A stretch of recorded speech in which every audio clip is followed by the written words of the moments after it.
Hello students, I am Bhanu Yogi and today we are going to continue Flamingo chapter number 2 Lost Spring Stories of a Stolen Childhood. Let's continue the chapter. One winter morning I see Sahib standing by the fenced gate of the neighborhood club watching two young men dressed in white playing tennis.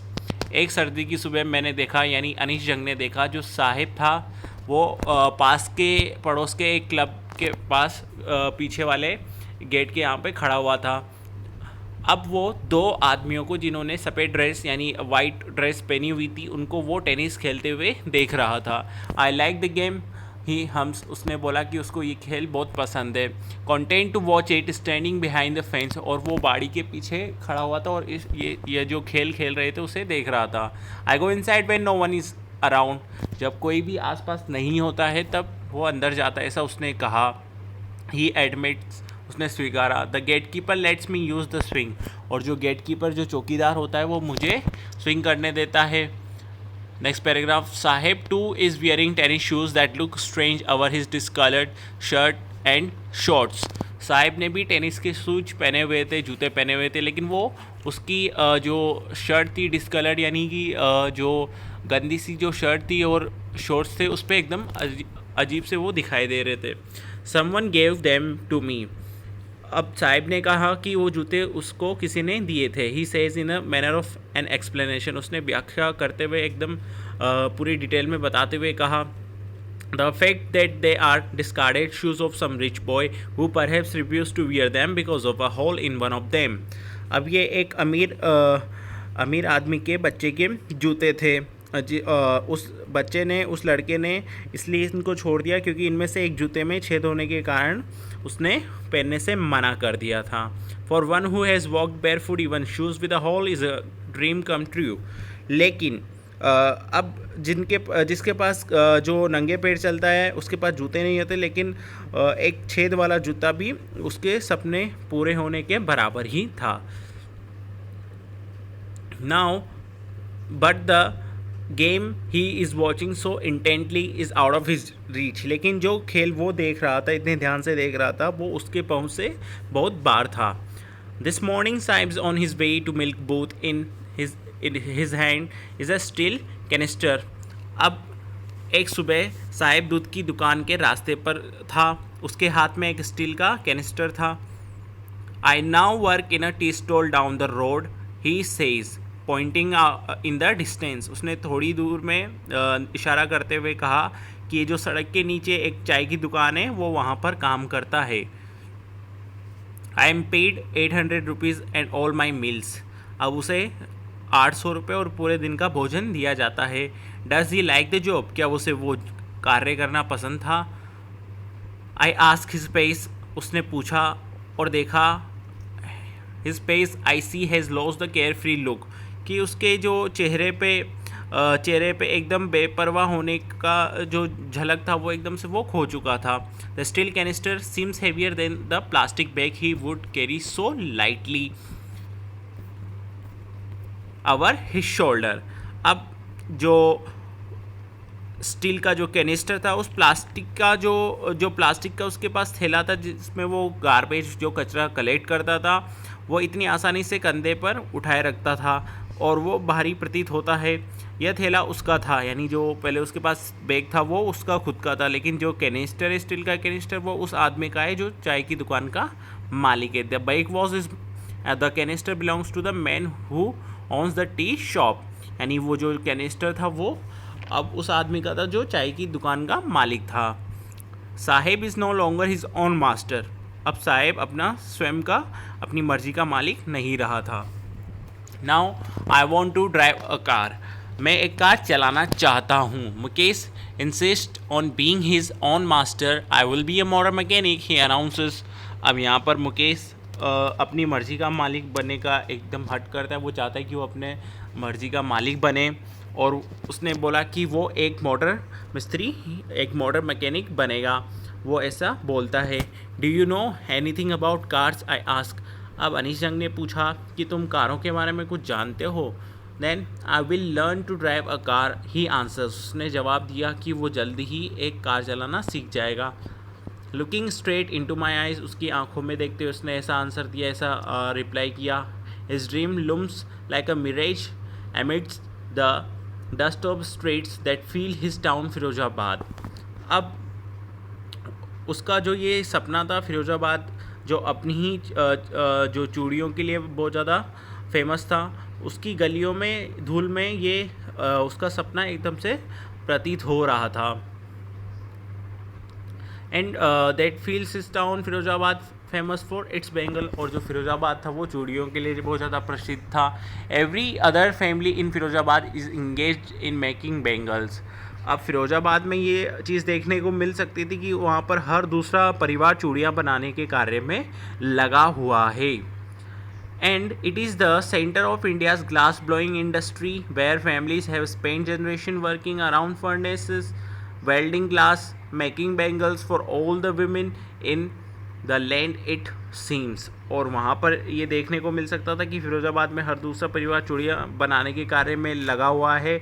और ये भारत का कांच गलाने के उद्योग का एक केंद्र है, जहाँ परिवारों ने पीढ़ियों से भट्टियों के आसपास काम करते हुए, कांच जोड़ते हुए और देश की सभी महिलाओं के लिए चूड़ियाँ बनाते हुए अपने जीवन पूरा उन्होंने व्यतीत किया है. अपना पूरा जीवन उन्होंने वहाँ निकाला है और ये ऐसा लगता है.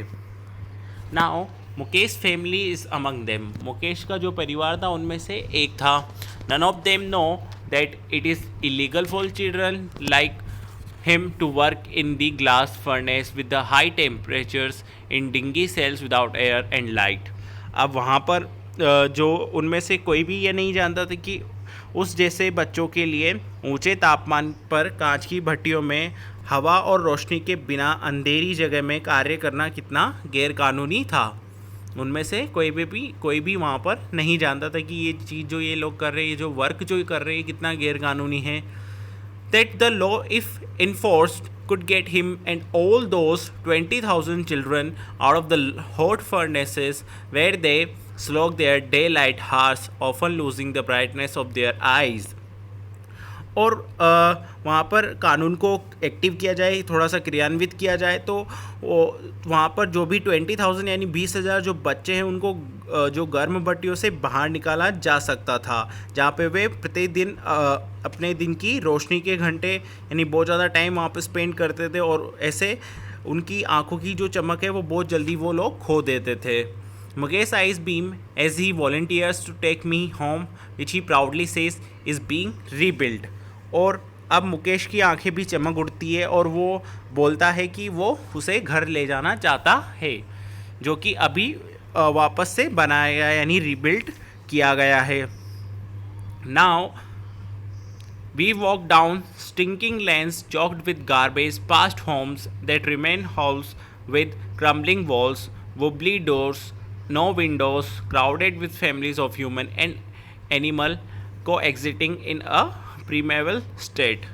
अब वहाँ पर वो बोलता है कि हम गंदगी से अवरुद्ध बदबूदार नालों के साथ चलते हैं, उन घरों के पास से जो टूटी हुई दीवारें, हिलते हुए दरवाजे, यानी वहाँ पर खिड़कियाँ भी नहीं थी, आरंभिक समय से मानव और जानवरों के एक साथ रहने वाले परिवारों से भरे पड़े थे. अब वहाँ पर बहुत सारे ऐसे ही रहते थे. He stops at the door of one of such house. अब वो एक ऐसे ही घर के पास एक दरवाजे पर वो रुकता है, वो वहाँ पर रुकता है. And now bang a wobbly iron door with his foot and pushes it open. और इसके बाद वो अपने पैरों से हिलने वाले लोहे के दरवाजे को पीटता है और इसे धक्का देकर वो खोलता है. Now we enter half built shack, यानी अब वो बोलता है कि वो अब एक आधी बनी हुई झोपड़ी में प्रवेश करते हैं. In one part of it that with dead grass. अब वहाँ पर जो उस जगह का एक हिस्सा जो कि घास से ढका हुआ था, डेड घास यानी कि जो निकाली हुई जो घास होती है उससे वो ढका हुआ था. Is a firewood stove over which sets a large vessel of sizzling spinach leaves. अब वहाँ पर देखने को मिल सकता था कि वहाँ पर एक जगह चूल्हा जला हुआ था जिसके ऊपर उबलते हुए पालक के पत्तों से वो पूरा भरा हुआ बर्तन रखा हुआ था. ऑन द ग्राउंड और ज़मीन पर in a large aluminium platters, और एक बड़ी सी एल्यूमिनियम की थाल में, जिसमें chopped are more chopped vegetables, जिस पे कटी हुई सब्जियां रखी हुई थी। A frail young women is cooking the evening meal for the whole family. अब एक दुर्बल युवा महिला पूरे परिवार के लिए रात्रि का भोजन बना रही थी। Now through the I through eyes filled with smoke she smiles. अब वह धुएं से भरी हुई आंखों से वो मुस्कुराती है। Now she is the wife of Mukesh elder brother. वो मुकेश के बड़े भाई की पत्नी थी। Not much older in years, she has begun to command respect as the bahu. यानी वो उम्र में ज़्यादा बड़ी नहीं है, उसने घर की बहू के रूप में सम्मान का अधिकार प्राप्त करना आरंभ कर दिया था। The daughter in law of the house already in the charge of 3 men, her husband Mukesh and their father. और वो उसने पहले ही 3 आदमियों यानी उसके पति मुकेश और उसके पिता की जिम्मेदारी संभाल ली थी। Now when the older man enters, जब कोई वृद्ध व्यक्ति, कोई बूढ़ा व्यक्ति प्रवेश करता है, बड़ा व्यक्ति, उम्र में बड़ा व्यक्ति प्रवेश करता है, she gently withdraws behind the broken wall and bring her veil closer to her face. जैसे ही कोई वृद्ध व्यक्ति, बुजुर्ग व्यक्ति आता है तो वो वृद्धता से टूटी हुई दीवार के पीछे चली जाती है, यानी कि वो रेस्पेक्ट शो करने के लिए, और इसके लिए वो अपने घूंघट को अपने चेहरे के नज़दीक किसका लेती है। As a custom demands, daughters in law must veil their faces before male elders. और जैसे कि रीति रिवाज के अनुसार पुत्र वधुओं को बुजुर्ग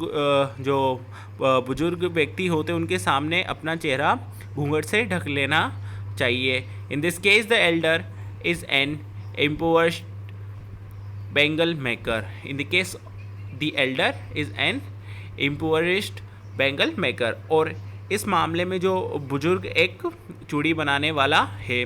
okay, despite long years of hard labor, first as a tailor, then a bangle maker, he has failed to renovate a house, sent his 2 sons to school.